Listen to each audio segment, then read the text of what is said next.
Quick Talk Agile Alliance Overview with Ellen Grove. As you know, many of you know Ellen. Ellen right now is the interim managing director of Agile Alliance. Ellen's been in the software development world for over 20 years and is the Agile coach, trainer, facilitator. I'll add the word excellent to that because I've been on Ellen's a facilitation course. And so tonight, just a few logistics is we are going to, if you have any questions after Ellen's going to talk, if you have any questions afterwards, please put them in the chat and Jeff will ask them, or you could actually put up your hand and then we'll get it going from there. Our sponsors, Agile Alliance is one of our major sponsors. So thank you, Agile Alliance, Wrangle, and Squirrel North.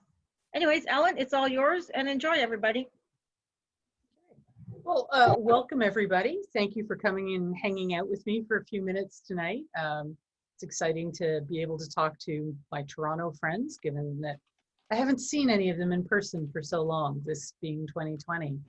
So I want to tell you a little bit about Agile Alliance tonight, but actually maybe I thought I'll start with the story of my history with Agile Alliance, because it might give you a bit of context for everything that follows. So I've been working as an Agile coach for a long time at this point, since 2007, 2008. And I actually went to the big Agile conference in 2008 because it was held in Toronto. And I happened to have a pocket full of severance money and I could go couch surfing. And in 2008, I went to the big Agile conference, Agile 2008, downtown at the Sheraton. I went to Agile Coach Camp, the first one, and I attended the Association for Software Testing conference because it was in Toronto too. And I didn't go back to the software testing conference because I got out of being a hands-on tester. I've been to Agile Coach Camp, I don't know, dozens and dozens of times since then. And I liked Agile 2008 so much that I categorically refused to go back until 2015. Because it was a great conference, but it was a big conference, big shiny conference. All the people were there. I didn't know anybody. I found it really overwhelming. And I didn't go back until 2015. I'd done my Agile learning other places, to be honest. As I said, I participated in Agile Coach Camp, gone to a lot of open space events, Agile conferences in different parts of the world. And I noticed, I was watching all the tweets come by from the big Agile conference in Florida in 2014. I thought, geez, all my friends are there. Maybe I should go back. Maybe I should check it out again. And so I pitched the talk the next year and I went back. And after that, I got roped onto the board of directors by Declan Whelan, who some of you might know because he's based in Guelph. And my goal in joining the organization was always to figure out how can Agile Alliance better serve the Agile community as a whole. One of the things that Agile Alliance as an organization is known for is that big Agile conference. Every year, except this one, because 2020, there's, Agile 2018, Agile 2019, all of the Agile communities get together and there's a big conference and all kinds of content and it's a big celebration and it's lots of fun. But that's what most people know Agile Alliance for. And I've always been interested in okay, but what does Agile Alliance do for the people who don't go to that big conference? How does it serve the needs of people in Toronto or in Bangalore or in, Johannesburg or London? And this was why I joined the board in the first place. And I think that a lot of people, I'm glad that Trish mentioned that Agile Alliance is sponsoring this event, because I think a lot of people, when they hear Agile Alliance, assuming they don't confuse us with another Agile organization that also has Alliance in its name, they think only of that big conference. And really what Agile Alliance does is we are the global professional organization for Agile practitioners around the world. Our goal is to try and create spaces where people who are interested in Agile in all its forms. I heard a great phrase on the radio today that talked about, sharing common values, but holding diverse opinions. And I think that describes the Agile community or communities in a nutshell. But Agile Alliance seeks to be the place where all of those people can come together and share their learnings, share their experiences, learn from each other, and support each other as we all go on this work of how do we change our workplaces? How do we improve the practice of software development? How do we change how our organizations work so that we can work more in tune with the Agile values, so that we can develop results, so that we can do work that we get results sooner, that we work more collaboratively together, that we work collaboratively, not just with our, within our organizations, but work with our customers to figure out the right solutions to their problems. And Agile Alliance is a place that tries to bring all those people together. So some of the things we do besides the big conference, we sponsor local meetups all over the world. And we sponsor regional conferences as well, because not everybody can or wants to come to the big meeting. Remember how I said it was kind of overwhelming? 2,500 of my best friends in one place is not my idea of a good time personally. I'm much more a fan of smaller events. We support those events around the world. We create member initiatives where if you have a passion for a particular topic, maybe it's technical debt or business agility, or there's a new one at the moment about developing agile coaching ethics, something that agile coaches can choose to sign up to. Agile Alliance supports that work as well. We help people pull together what they need to engage in those kinds of activities. We have a huge library of content from the conferences that we've had over the years, from research that people have done, from experience reports, and we make that available on our website. If there's anything you want to know about Agile, it's probably there somewhere on the Agile Alliance website. There's a lot of really, really good information there to help you develop your skills, to learn how to take whatever form of you're practicing Agile into the next level. So that's kind of who Agile Alliance is. We're a member-driven nonprofit organization. That's another thing that people are confused about. They think that, we're trying to sell something. Agile Alliance doesn't sell any training. We don't even endorse any certifications, let alone sell any. We try to be the place where everybody who's interested in Agile can come together and talk about Agile, and any money we make from that big shiny conference gets driven back into supporting things like sponsoring local meetups, sponsoring local conferences, sponsoring those initiatives that I talked about in community development work we're doing to support the Agile community in other parts of the world.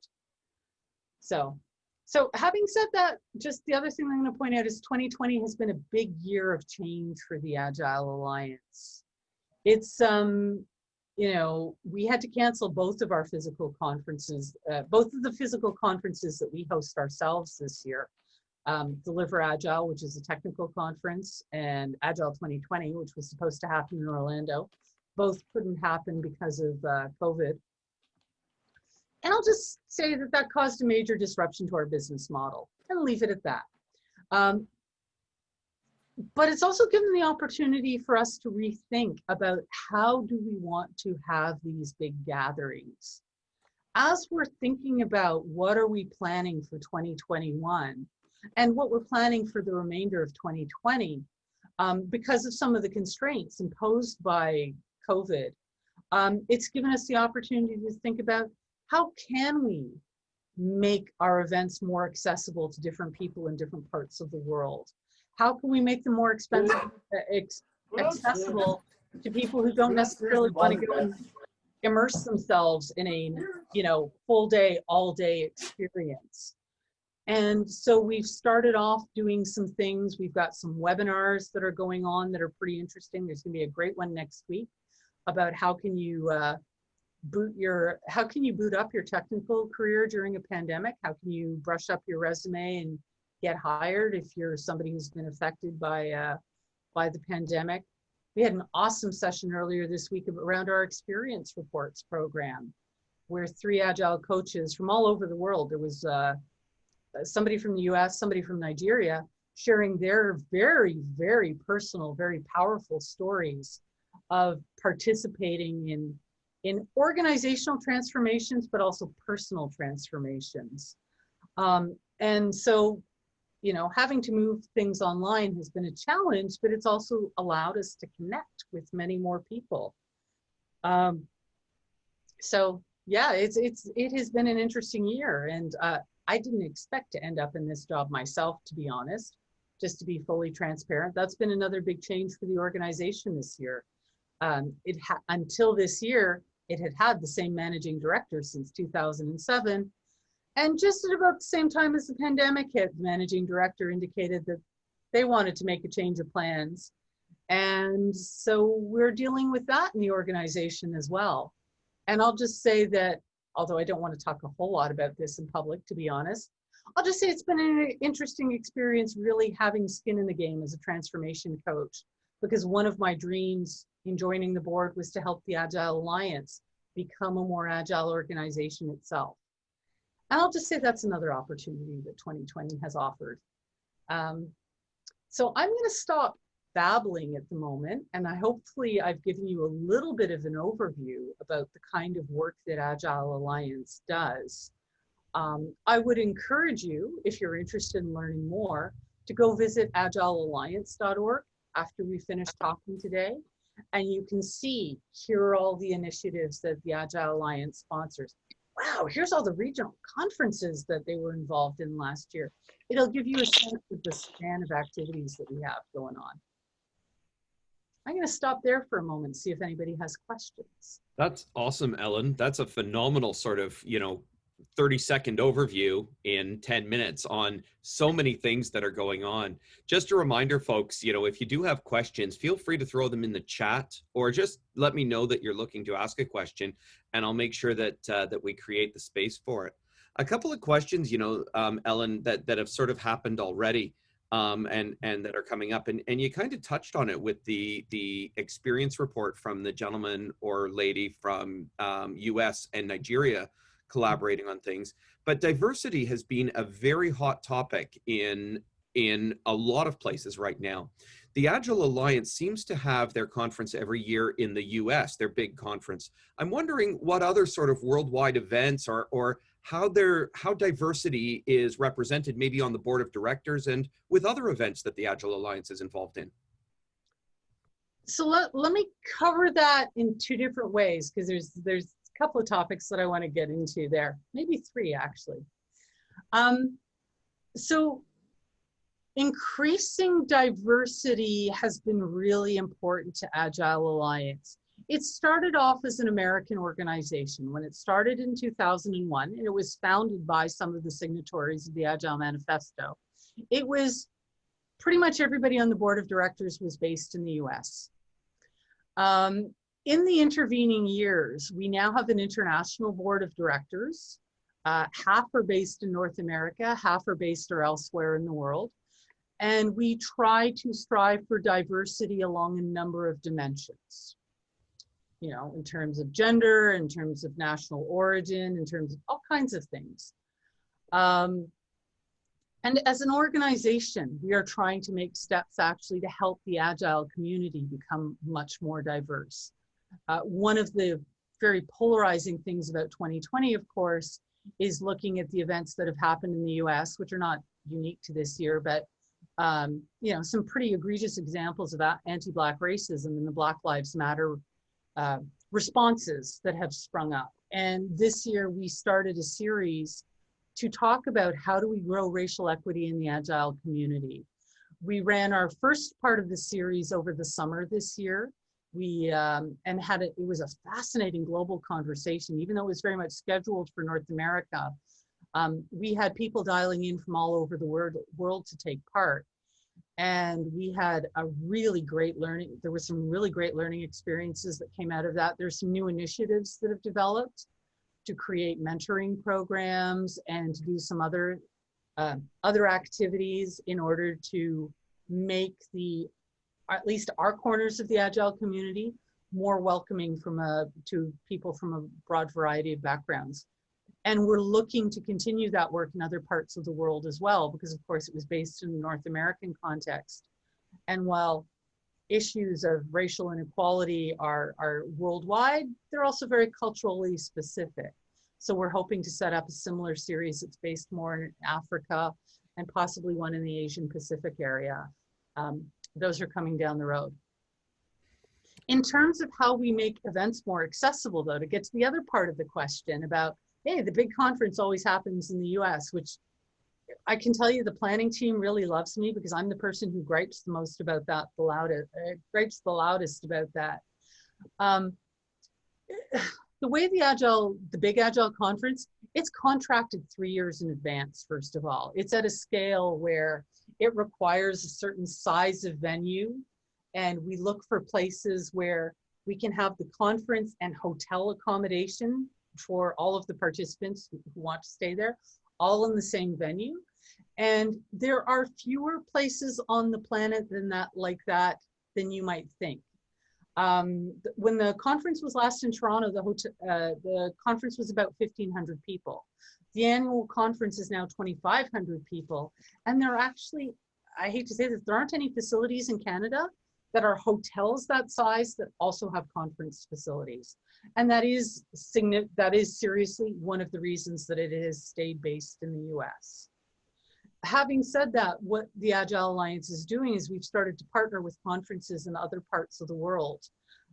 Experience Agile, which is actually 3 events because it's the World Agility Forum, Agile Human Factors, and Experience Agile, which is 5 days of different Agile events, which is based in Europe, is something that Agile Alliance is involved in as a co-organizer. Partly because it's a great event, but partly we also wanted to establish an event that was happening in Europe that's more accessible to people who happen to be on that side of the Atlantic Ocean. Next week, Agile India is happening. We have been partnering with Agile India for the past couple of years to help bring that conference to the Asian community. It's the biggest Agile conference in Asia. And we're branching out into, also at the end of next week, we're doing our first Spanish language webinar, which will be kind of a taster for a Spanish language virtual conference that we're hoping to plan in the spring next year. So we're definitely branching out and offering events in more parts of the world.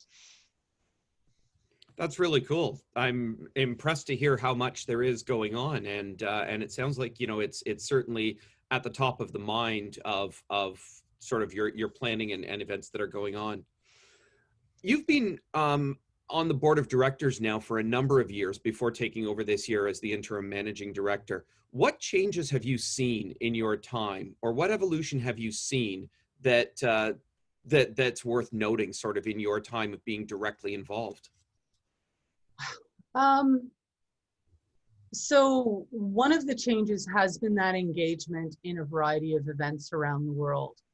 I think, I'm thinking back, so I joined the board in 2017, it must have been. This is my board. Alliance board members have a 3-year term with the possibility of returning for a second term, and I just started my second term this year. And back then, we really only had 2 events that we were involved with. It was Agile 2017 and Deliver Agile, the technical conference, which again also happens in the US. So this has changed. We're now involved in a much broader range of events. We have people on staff, community development officers who are based in India, who are based in Latin America, who are actively involved in helping to grow the communities there. And you know, taking events online, I think, is really going to help us broaden our reach and make it more accessible to more segments of the Agile community. And this is something that's really important to me. As I said, you know, I think I'm going to say this part out loud. Agile 20X is a wonderful conference. I'm really glad it happens. I hope we can have it in person next year. I've got my fingers crossed about that, but I'm becoming increasingly doubtful as I watch what's going on in the world. But my interest is in other kinds of events. And that's one of the things that has changed over the past few years, is we really have grown the variety of experiences that we offer for community members to become engaged with. That actually touches on another change, which is just that Agile Alliance really was kind of an event-focused organization. When I started my 30-second summary, I said, you know, we are the global professional organization for Agilists. We're a member-driven organization. We're also a very, very small organization. And consequently, it was easy and kind of necessary in some respects to focus on how do we make this big event happen every year. We've added a number of people to the team. I'm hoping we're going to be adding some more this year. But the reason to do that is to really focus on what are other aspects of the member experience. As I said, if you're a member who lives in Toronto or lives in Vancouver or lives in Bangalore or lives in Brisbane, Australia, being a member of Agile Alliance should be a valuable, worthwhile experience for you, whether or not you come to a physical event somewhere in the world. And we haven't spent as much time as I would like on those things. And I'm hoping that we're going to do a little bit more of that in 2021. Maybe awesome. 2022. Hey, there are a whole pile of questions coming in right now, and just looking at the clock, I think we're going to go past 6:30 a little bit. So hopefully you're good with that. And everyone else, I hope you're good to stick around for a little bit, because some of these questions that that folks are asking are fantastic. So let's start with one from Mike here, Ellen, which is the idea that Agile now, you know, has colloquially crossed the chasm, or the chasm, depending on how you want to say it, right? It's kind of over there, and you've got so many people now trying to monetize agile-y things with certifications and consulting gigs and so many of these things. What is the Agile Alliance doing, or are you in any position to help keep the community grounded in the core beliefs that really engages organizations in truly becoming and embracing the Agile values and principles? That's a good question. So there's a position paper published on the Agile Alliance webpage somewhere. You have to go dig for it because I don't know exactly where it lives, that talks about Agile Alliance's position on certifications. And I bring it up because I had reason to refer to it recently, but it stands just as true now as it did when it was written, which is Agile Alliance believes that certifications, while they may have some value as a measure of learning, are certainly not the only thing that matters in terms of gaining experience, in terms of deepening your practice of Agile. And it's, the Agile industrial complex, as Dan Mezek likes to call it, is kind of out ahead. Where there's money to be made, there will be people there making money, right? Can we control that? No, because we don't control what other organizations do. But our goal is ideally to create a relatively non-commercial space where people can come and learn about different aspects of being Agile without being bombarded by buy my stuff. And I'll just point out, it's inherently, it might seem a little bit hypocritical because we have people sponsor our events. That's the reality. We do not have unlimited buckets of money to do all of this for purely, altruistic purposes. There has to be some sort of aspect where we have sponsors who are interested in interacting with members of the Agile community. And some of them are people who sell certifications or other products, and that's great. But we try to keep the content of our events as non-commercial, as non-promotional as possible, focused on what does it mean to be Agile? What experiences have you been having? What learnings do you have to share with the community without being a commercial for a particular thing? Really cool. There's a great question here from Alan as well, and it makes me think back to about 3.5 years ago when the Business Agility Institute started their big conference in New York City.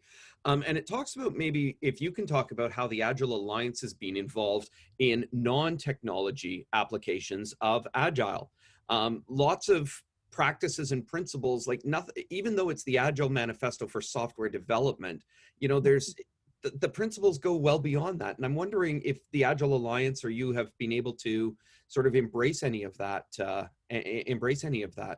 outside of software development. So I'm not sure.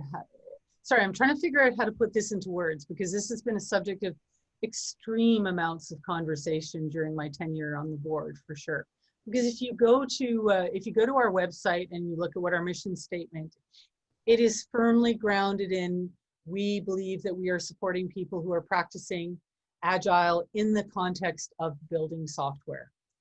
And I think the reality is, as understanding of the usefulness of an Agile way of thinking in 2020 has been a masterclass in why we need to sort of learn how to work adaptively and expect the unexpected, right? It definitely extends far beyond software. And even if you start off working with a software team, if that software team exists in a larger organization, in order for that team to become agile, they have to interact with people who aren't interested in software as well, at all, whether it's their HR team or their finance team or whoever. And so we've had to think about, how do we serve those people who are interested in applying Agile principles, but whose interest is not necessarily tied to seeing themselves as software active in the role, actively participating in software development. And I'm just going to say it's been a difficult line to tread, and we haven't figured out how to appropriately word how we see ourselves serving that community.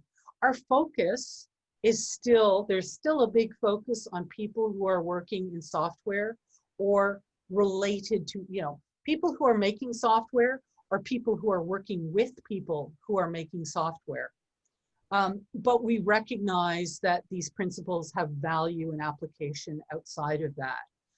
And we try to make some spaces for those people to come and learn as well.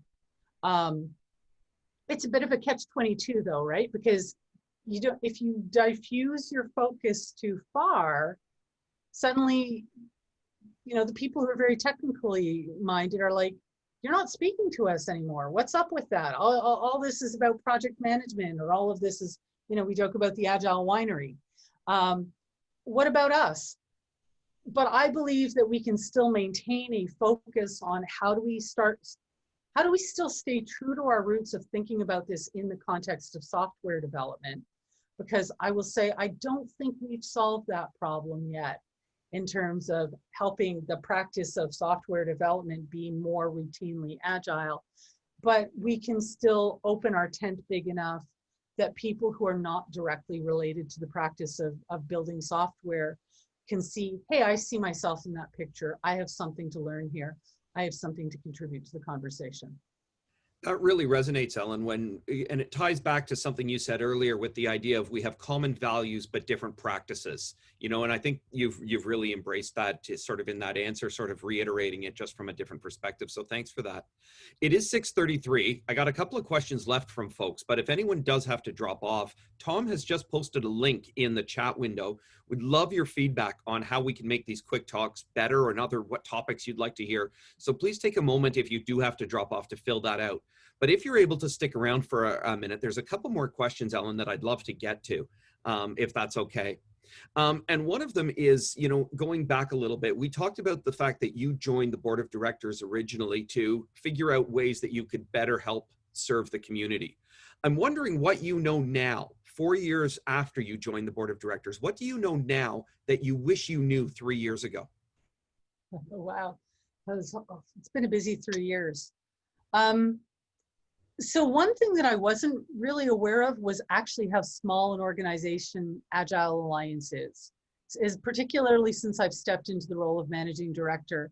I have been startled to discover how much we do with how few people, and how much we rely on active members to help support and do a lot of our work. Would that, so I'll say that's been a big learning. That's really been a big learning how much we rely on volunteers. And I don't think we've done a good enough job of recognizing that, I'll just say. So that's one of the things that I'm hoping to work on. wow, what other things might I wish that I would have known? I wish I would have realized how difficult it is. It's one thing to say, I'll just pick on the board of directors as an example, because this is something that I'm going to be suffering immediate pain from. We need a diverse board of directors. It's really important that we have representation from around the globe. When you can't all travel to be in the same place, try finding a meeting time where you can get 10 people together who are located from Australia to India to Africa to all across Europe and North America. The window of overlap for those people to talk to each other, there's about 15 minutes a day where it makes sense for everybody to be awake. So grappling with the realities of what does it really mean to be an inclusive organization in terms of what is required logistically and what are the questions you need to ask of yourself, because there's a lot of assumptions we take for granted about this is how things work, this is the right way to do things. And if you're really committed to being a more diverse, more acceptable, more accessible organization, you need to start taking a good hard look at all of the things that you're doing and asking some pretty difficult questions about why do we do it this way and is there a different way we should do it? And when you're doing that all the time, that's really hard work, I'll just say. You said something in that answer early on that actually ties into our second last question here that I've got that somebody else asked. And they're specifically asking about the active members that you refer to and about how engaged they are in doing many of the things that the Agile Alliance does. Could you maybe tell us about some of the things that surprised you to learn that these are things that folks volunteer to do on their own time? And maybe kind of combined with that answer, because I love asking multiple questions at the same time. But at the same time is, what's something that's going on, but how do people get involved in that? How do they step up and say, I'm interested in helping the Agile Alliance do this? So this is where I'm going to point people at our member initiatives. And if you go to Agile Alliance, and I think it's under the membership column probably, there's a whole section that describes all of the different member-led initiatives that Agile Alliance sponsors. And the remarkable thing about those things is Agile Alliance sponsors them. We help with some of the logistics. We help with some of the costs of running the thing. We don't pay anybody for their time in running any of those initiatives.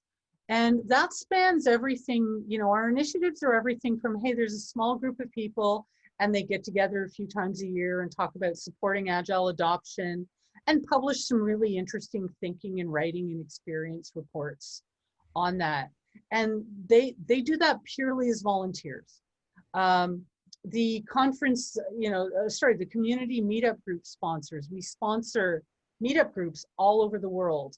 We help defray the costs of having a meetup subscription. We provide other kinds of support. We provide advice to community leaders. The people who lead that initiative, the people who volunteer in that initiative, just volunteer their time. All of our initiatives are based on volunteer time. And if you go and you take a look at that page, you'll see that, as I said, the Agile Coaching Initiative, I'll just pick on that as the newest. And that's a global group of people who are looking at the practice of Agile coaching and are saying, hey, we want to create a code of ethics that Agile coaches can choose to, sorry, the verb is escaping me at the moment, pledge themselves to. Because we see there's a problem in our industry. We talked about the Agile industrial complex, and there's a lot of people labeling themselves as Agile coaches who are doing some, I'll just say questionable things, right? And they're saying, hey, we have to clean up our act, and who better to do it than us? And they're volunteering a lot of time to make that happen. And so this is the work of our members. These are people who are doing it because they're passionate about a topic, because they see a problem that needs to be addressed. They see some aspect of the community, something about being agile they want to talk about more, or some part of the community that they feel that they could serve, and they're doing this on a volunteer basis. So that's one of the first places that you can get involved. Almost all of the initiatives, if you go and look at the page, there's a way to say, hey, I'd like to volunteer to help this group. And that's one of the ways to get involved. Awesome. Listen, Ellen, this has been an incredible sort of really quick look at to the some of the inner workings and some of the things that are going on in the Agile Alliance. You know, I know many of us are members of the organization. We pay our $100 or whatever it is. It might even come out automatically. I don't even know anymore out of my account. I don't think it comes out automatically. I think I actually pay it. It doesn't. So if you want to check that you've paid it up, I'd appreciate that. I should actually. I should. But no, I really appreciate the opportunity to sort of you know, get the perspective of it from you know, your unique perspective as well, which is really good. If somebody wanted to follow up with you, maybe if they had some more questions either about the Agile Alliance or about you as an Agile coach, an amazing Agile coach and trainer and facilitator, how would people best get in touch with you? So the three simplest ways to do this, I'll give you a choice depending on your preference, is one, I'm on LinkedIn. Pretty easy to find on LinkedIn. Ellen Grove isn't that common a name, although it is the name of a suburb somewhere outside of, I think, Melbourne, Australia. Secondly, if you're on Twitter, I still have not quit Twitter. I'm EE Grove on Twitter, and you can always hit me up there. Last but not least, you can always drop me an email, ellen.grove@agilealliance.org. It's pretty straightforward. I'm always happy to take questions. I have to confess, I am not necessarily on top of ends. I'm not an inbox zero anymore these days. Let me just put it that way. But if you drop me a line, I will do my best to reply to you, or, you know, to help set you up with the information that you're looking for. Really great. Thanks so much for your time, Ellen. And just a reminder, everyone, that the link to the survey is in the chat window. If you wouldn't mind taking a minute and providing some feedback as to what you thought of this session. Don't tell us what you thought of Ellen specifically, but about the session and the format and the topics you'd like to hear.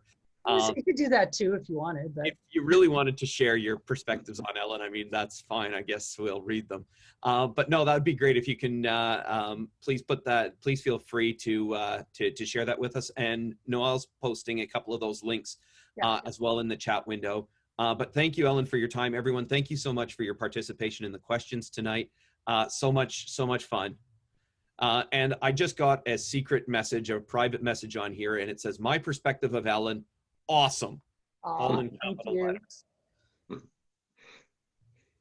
So thanks so much, everyone. Have a great evening. Tom, anything that we didn't cover off?